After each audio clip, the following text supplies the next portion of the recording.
Hey guys, this is Fergal from PokerVIP. Welcome to part 2 of our cash game series over on Guts Poker. We're playing a mix of 20 to 50 NL. This is a direct continuation from part 1. If anyone hasn't seen that, feel free to do so. You can see how we have been playing so far, and any kind of specific reads that we have on any of the players here will have all been garnered in part 1. So if you want to check that out, feel free to do so, but they will of course be standalone episodes, so there's no obligation to do that. Ace-8 offsuit up on the top right table. We're happy to bring this in for an open. We get 3-bet unfortunately. We're going to have to let this go. Kind of sucks here because this guy, he's a half stacker and he's just kind of calling and then calling again. He's almost certainly going to be one of the weaker players, so we definitely want to get involved in pots against him. We have Ace-Queen out of the small blind. We're going to be 3-betting Don Lemon. He's been one of the more aggressive players so far this session, so we are potentially going to be going to war. If we 3-bet and he 4-bets, it's not really a hand that I'm planning on folding. K-bits we don't really have any read on. We have the nut-no pair. We're going to start this off with a check and a check call. Pretty difficult board for him to have connected that strongly with. Pretty good turn. We take the lead against his 9x. We're afraid of King X, obviously, and now we are afraid of 10x.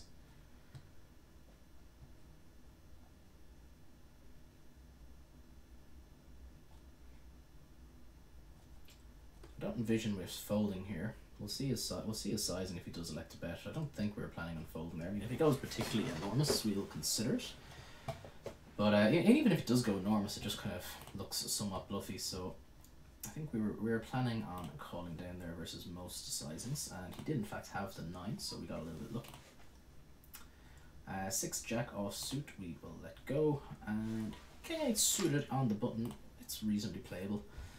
This guy, he's got some chips. He might feel a little bit more frivolous than he might normally would, so we're happy to see pots in position against him. See if we can make a sneaky strong hand and look to play a big pot. Definitely a borderline call. Sucks that we get squeezed behind. We're not getting the worst of prices, but a call of a single raise is my limit here with the King 8 suited. It was marginal at best here, but facing the 3-bet, I think we just gotta let it go. When we get 4-bet, it's obviously even more trivial. We'll open the pocket 3s though on the top right table. We take down the blinds. A7, no good. And 9 tray off, no good.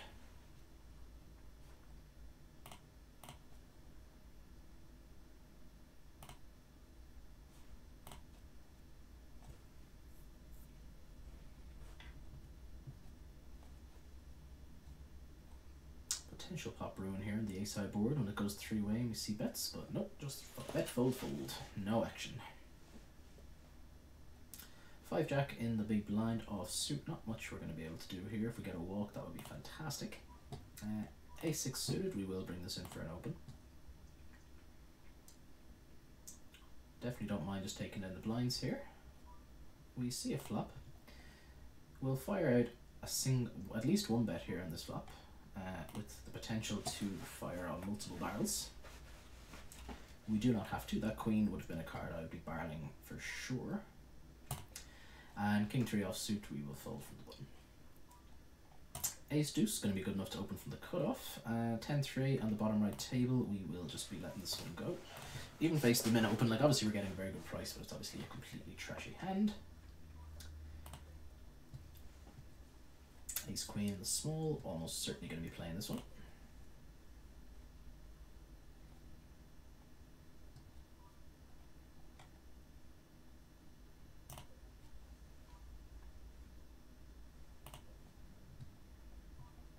Okay, pretty good flop for us. This guy just limp calls, which is the sign indicative of a weaker player. It's pretty unlikely he is one of the better players for sure when he's just limp calling there, because he was just like limp calling on the button as well, which is just something you should never do. It's I mean, if you've got a hand that's good enough to play, just bring it in for a raise. There's so much inherent value in just taking down the blinds, even if you have even if you're trapping with a hand like aces or something like that. There's just so much inherent value in not allowing your opponent to see a free flop, and it's just a good standard. Obviously, never open limp. Not in love with this 10 at all. This sizing is kind of tilting.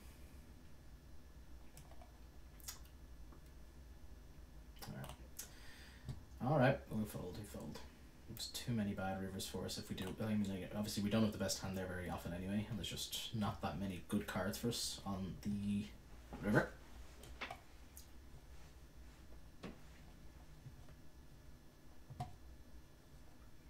Eight queen, we will let go.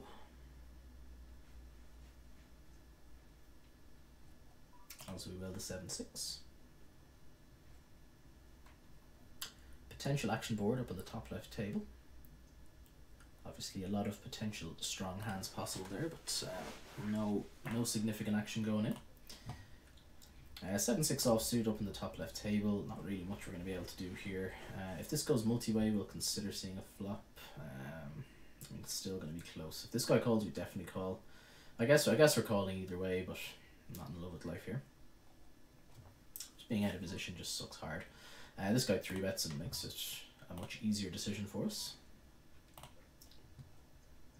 And the 6-7 over here, when it's not a multi-way pot, we just let it go. Obviously it's a button open, so it's a bit of a weaker range all round, but it's still going to be very, very tricky to turn a profit there. Okay, pocket fives, easy open, blind versus blind. Take down the blinds, no harm, no foul. Okay, we're going to call and take a flop here, although squeezing is actually quite attractive. Let's go for the squeeze instead. So, not shocked that this guy calls, but this is the guy, I mean, this has happened once already where he's just kind of called and just given up easily on the flop, so let's hope he does it again. We're gonna fire one and done here on a lot of boards, and obviously we can potentially just hit a sneaky strong hand as well. Not in love with life that this guy has stuck around. We are gonna bet this board though.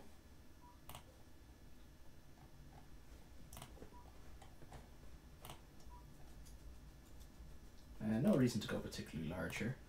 I think this will get the job done for the most part, and we have a sneaky, very strong hand up on the top right table.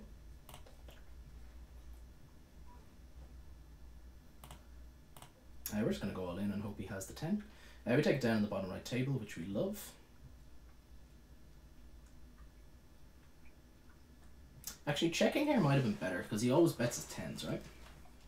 And he might blow. Yeah, checking, that was a mistake. Checking would be better there, because he never checks back straight. And if we do check and he has, like, for example, diamonds, it's entirely possible that he elects for a bluff. So we want to give him that opportunity. So that all in was bad, actually. I didn't think through my options there.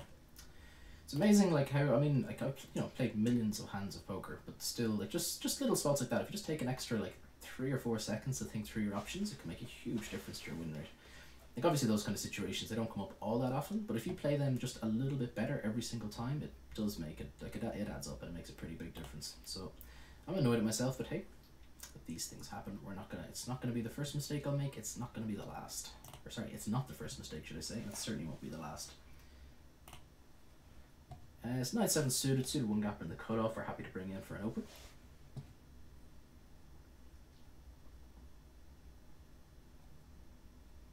We take it down. King Jack will be going for the open again. Versus under the gun, we're actually just going to let this one go. We can consider 3-betting here, but folding versus under the gun open seems reasonably prudent as well. 10 Jack suited in the bottom left table, we shall bring it in. We get 3-bet here. We will see a flop here. He's made it quite small. We're getting over 2 to 1 on our money, and we have a hand that has the potential to flop quite well. And we get to go multi-way, so that's added gravy. Okay. We would like if there was at least one spade here, but we have the open enders, so that's pretty good. We're getting an exceptionally good price here, so we will certainly be seeing a turn.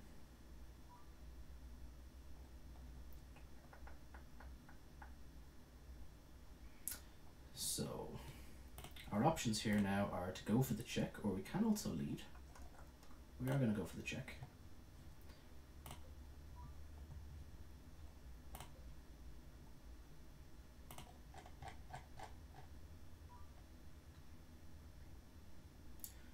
I'm going to go for the big overbet here and expect him to fold an ace pretty often. we just rep a flush here so hard.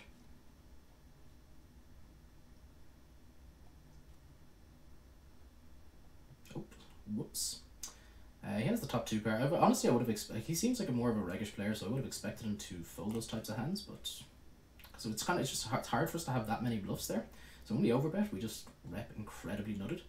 But obviously, he has the queen blocker, which is quite good for him. Like he blocks our full houses and stuff like that as well.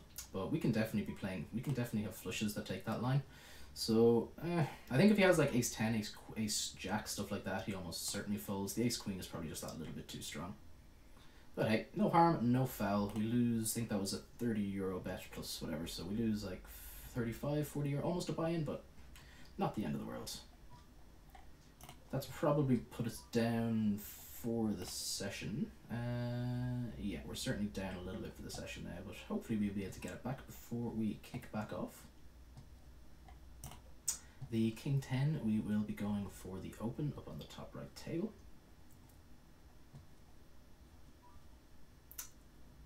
We're going to call with the 5s after we take it down with the king 10, and we'll be opening the ace 7. Pretty good board for pocket 5s. We're certainly not folding to a single bet. We pick up an open ender to go along with our pair showdown value. We'll call again. 8's pretty good. It should really shut him down. If he has a hand like 10s, jacks, queens, anything like that, it should really shut him down here. So if he triple barrels, I will be suspicious. I will be suspicious to say the least.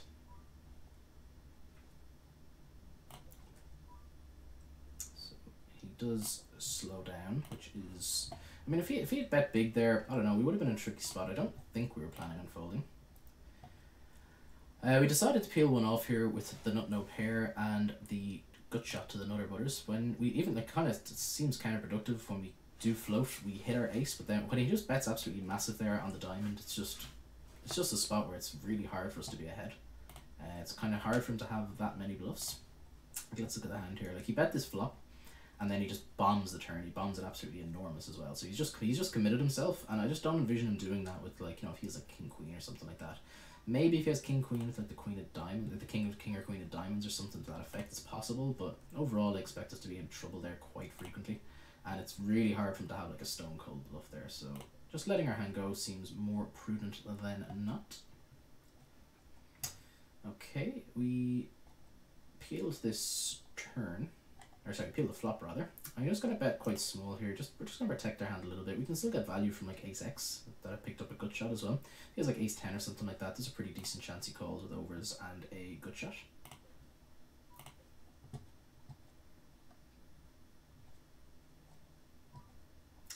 And queen 10, we will just let this one go.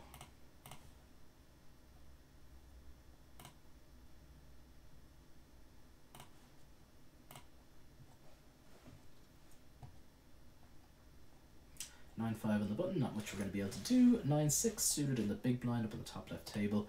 There's definitely some potential we'll defend here. Ideally, we'd like to see this go multi-way. If it doesn't, we'll just let it go. We don't fold suited cards that often versus a number with the gun open though. He's got that little bit of a stronger range. It's fine. As I said, if that goes multi-way, we're definitely peeling and taking a flop. Out of position or no. King 7 off suit, we have to let go. Deuce 3, we're not going to be doing anything here other than folding. Pocket kings, let's see if we can get a little pot brewing here.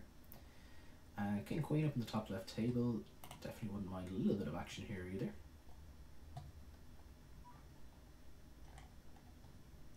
We'll go for the 3-bet here on the button. Obviously we want to see player 4 bring in a large squeeze, which he doesn't. Pretty okay board. Obviously sets are a concern, and you know, hands like 8 9, but overall not the worst of boards by any stretch of the imagination. Not a board where we're going to be all that comfortable. Like if we bet and get raised here, we're kind of sad, but there are a decent number of hands that can definitely just call,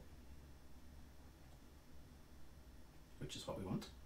Don't mind seeing this at all.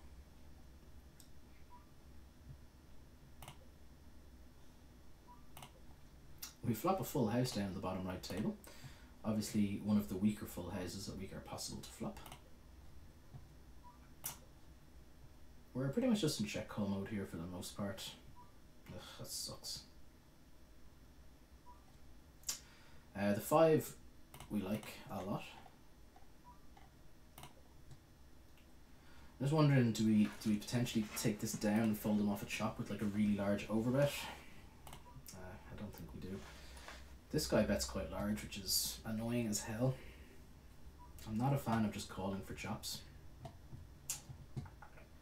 That'll go right out. This jack, I mean, it's good and bad. So he can have 10 jack, which is good. He can have like 9 jack as well, which is bad. But all in all, I think we're just gonna ship it in. If he has a hand that can call, he's gonna call most sizings, and we're not planning on folding if he bets himself. So we might as well look to punish him as much as possible. The only thing going for a smaller sizing there would be if he has a hand like ace 9, maybe he calls a smaller size. But overall, I prefer just going for the max value. Like we can occasionally get hero there with second pair and stuff like that anyway. So we're not automatically giving up the pot if he just has like ace 9 and stuff like that. And as I said, 10 jack will make up a reasonable part of his range there when he calls 2 streets, having the open ender with overs. So we want to make sure we punish him when he has river top pair type hand.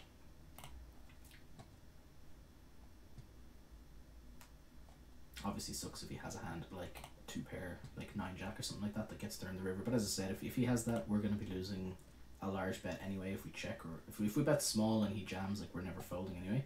And I presume he jams all of his 2 pairs pluses if we do bet smaller, so it doesn't really change too much.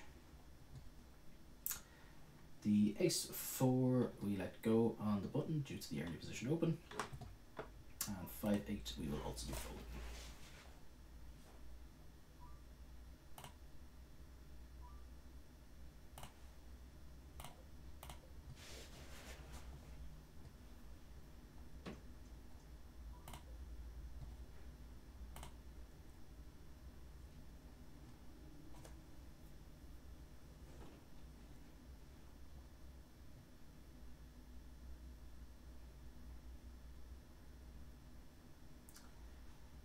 Queen under the gun, obviously no good, neither is the deuce or the 4.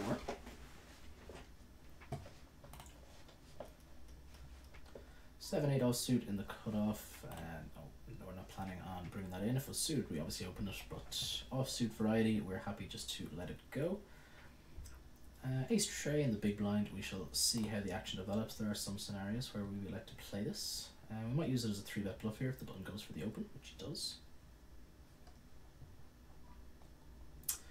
Player 5 has already gone for the 3-bet though, so I guess we let these guys battle it out.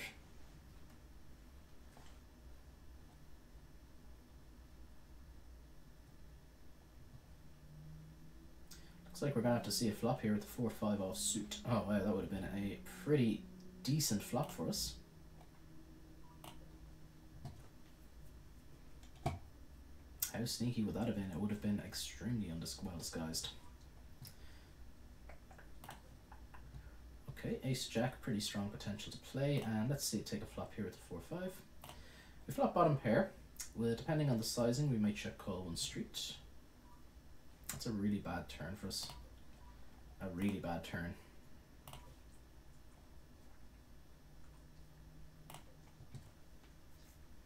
Not a huge fan of cold calling 3-bets here, but given this guy's propensity to call and see multi-way, like see flops like that, I expect this to go multi-way really frequently.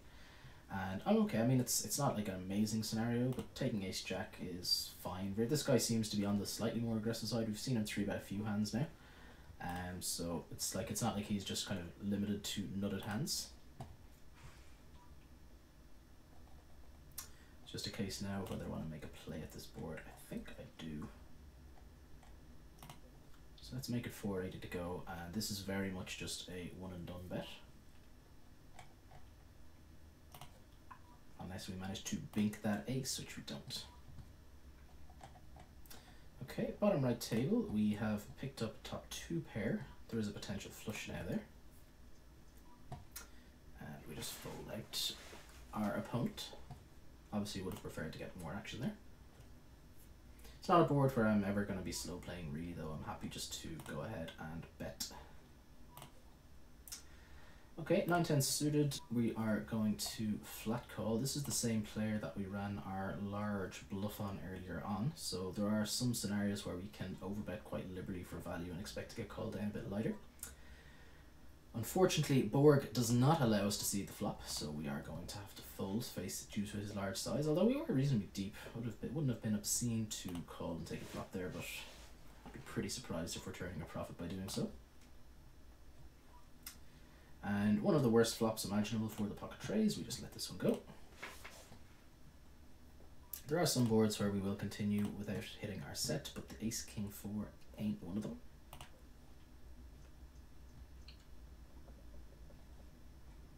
Okay, queen 10 suited down the bottom left table. Let's see if we can see a multi-way flop, which we can. Flop top pair, okay kicker. Far from a disaster. It's one of these spots where our kicker isn't really all that relevant because it's pretty unlikely they've got like that many queen 9 or queen 8 or worse. Okay. I'm just going to wager here now and probably bet most rivers too. Looking to get value from like pocket jacks, pocket 8s, pocket 10s, but also we block at those types of hands. We get one fold.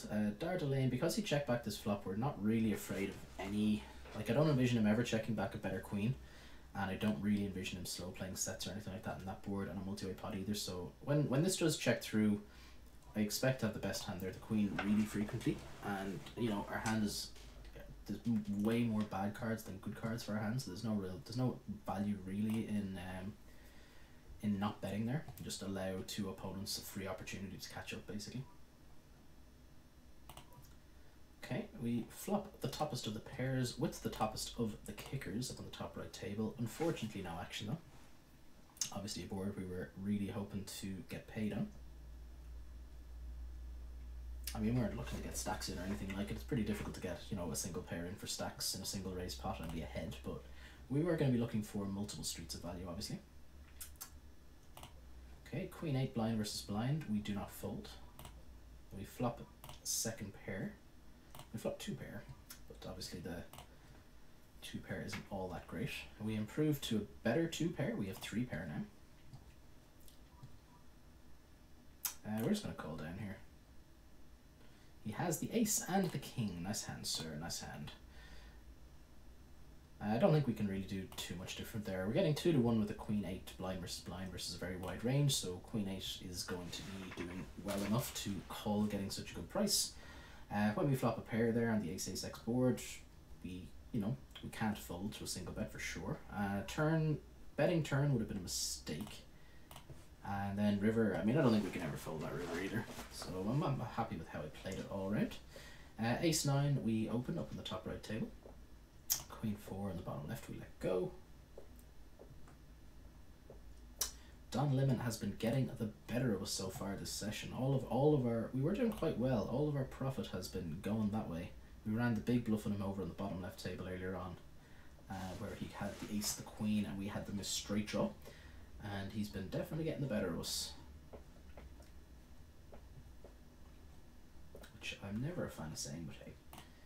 I mean, obviously the 10 jack hand was, you know, not necessarily a necessary bluff. I always hate that term though, whether something is necessary or not. I felt to be profitable. I still do feel to be profitable. I mean, without the queen, without blocking that those extra full houses, I'd be surprised if he calls there with just a lone ace, but maybe he does. I mean, ace queen isn't all that different. Like the hands I'm repping, ace queen lose to anyway. Just there's slightly fewer of them if I ever play queens that way.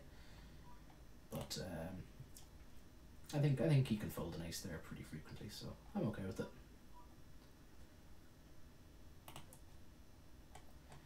Okay, we're going to go for the 3-bet here. This guy has been reasonably active so far, so we're obviously repping quite strong here with this kind of hand by 3-betting it from under the gun +1.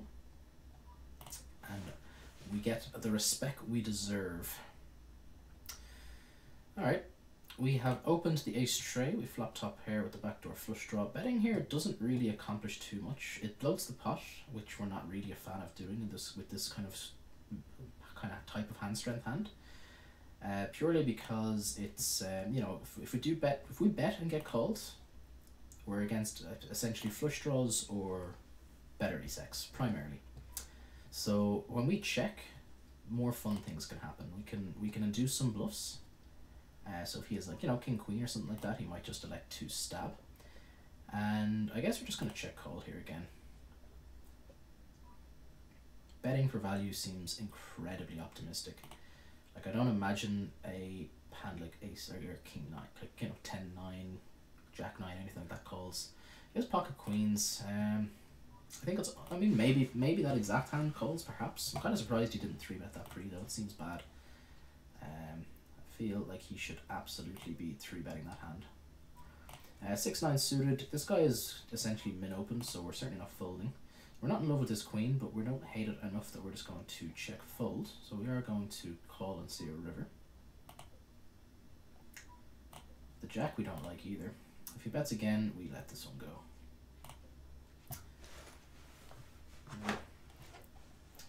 We didn't want to see a diamond and we didn't want to see a Broadway card. If a brick hits there, we call that river bet, I'm pretty sure.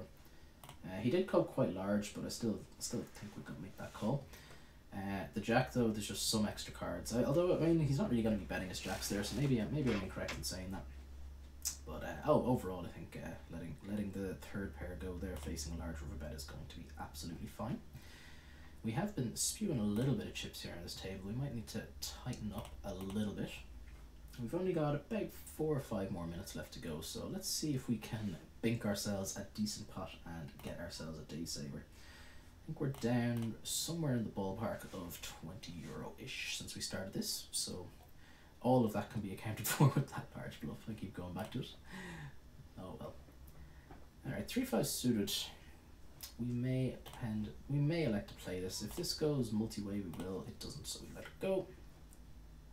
It's kind of hand where it doesn't really warrant playing in a heads-up pot, whereas multi-way, you're just that more likely to get paid when you do improve.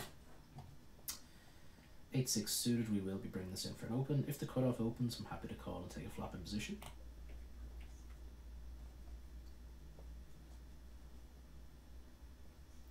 Don't want to see a squeeze. We don't. We like. Okay, we flop a pair. 6 in the window. Always nice to see. We're certainly not folding. Raising would be somewhat suicidal here, though. When he checks to us, I am going to better set our hand a little bit just for protection. There are quite a number of bad turn cards for us, and that's not one of them. I mean, it's not the best, obviously, but it's certainly not the worst. And I'd imagine he bets his flush draws here if he flops it, so I think we just bet 3 streets here. I mean, I'm not really afraid of many 9x here, so I'm going to bet here and look to get called by a king. Can't really go that large, given that there's 4 to a straight on the board. Just hope he doesn't have king 9. But even if he has king 9, I don't imagine he raises here with the flush on board, so we value on ourselves a little bit versus that exact hand. But if he has a hand like king queen, king jack, anything like that, then I would imagine we see a call here pretty frequently.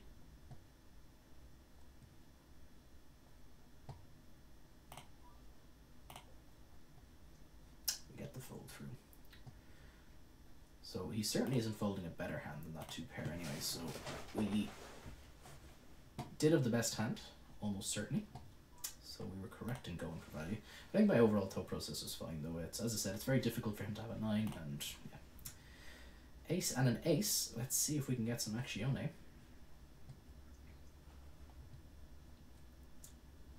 We just take down the blinds. Definitely not what we wanted to play. 8-4 offsuit, nothing we're going to be able to do here. And the king tray, blind versus blind, we will go for the steal. Hopefully he just folds. If he calls, I mean, it's not a disaster. We don't want to get 3-bet though. We do not call or 4-bet king tree offsuit. We've been getting fairly abused with 3-bets this session so far. We've been getting badly abused, actually. Possibly should have sprinkled in some more light 4-bets, but we haven't really had many kind of good hands to do it with. I've got a fairly well-defined 4-betting range, and we just haven't happened to have any of them in the situations where we've gotten 3-bet. Queen jack suited, we will likely bring this in for 3-bet if there was any open before us, but there wasn't, so we just open it ourselves, obviously. We will call. We're not folding this to a 3-bet. Depending on his sizing here, we're likely to see a turn. If he goes like really big, we'll just let it go. But if he goes like kind of half potish, yeah, we are going to call. We pick up a gut shot. It's not a fantastically good card for us all around though. If he does fire again here, I guess we're just going to let this one go. And not the flop we wanted with the jack and the jack up in the top left table. So when he checks here twice, I do imagine we have the best hand pretty frequently, but it's just kind of like getting paid by like 7s, 8s, 9s, stuff like that just seems like it's not going to happen all that often. So we're just going to check. If he bets, we have a really annoying decision. So we do have the best hand. I would assume he's going to have a pocket pair there very often. Oh no, he just has the jack and the queen. Pretty loose call. I'm kind of surprised when people check back there, I expect him to have showdown value. I'm kind of surprised he's got like just no showdown whatsoever. I think usually people are kind of confident enough that they realize they need to take a stab, but oh well. Anyway, that's been me, guys. I hope you have enjoyed the session. Obviously not a fantastic result for us, but overall I'm happy with how I played. The only reason we lost was because of a single hand, essentially. Towards the end of the session, maybe we played a little bit passively in certain spots, but overall I'm happy. I feel that we played it pretty well, and overall, you know, it is what it is. If you have any questions, comments, queries about any of the hands that we've played, feel free to fire them at me. I do always monitor the social media like YouTube, PokerVIP forums, etc. So if you have any questions, queries about any of the hands, feel free to let me know, and I'll do my best to get back to you. I hope you have enjoyed what you've seen. I will chat to you all soon, guys. Take care, and have a good day.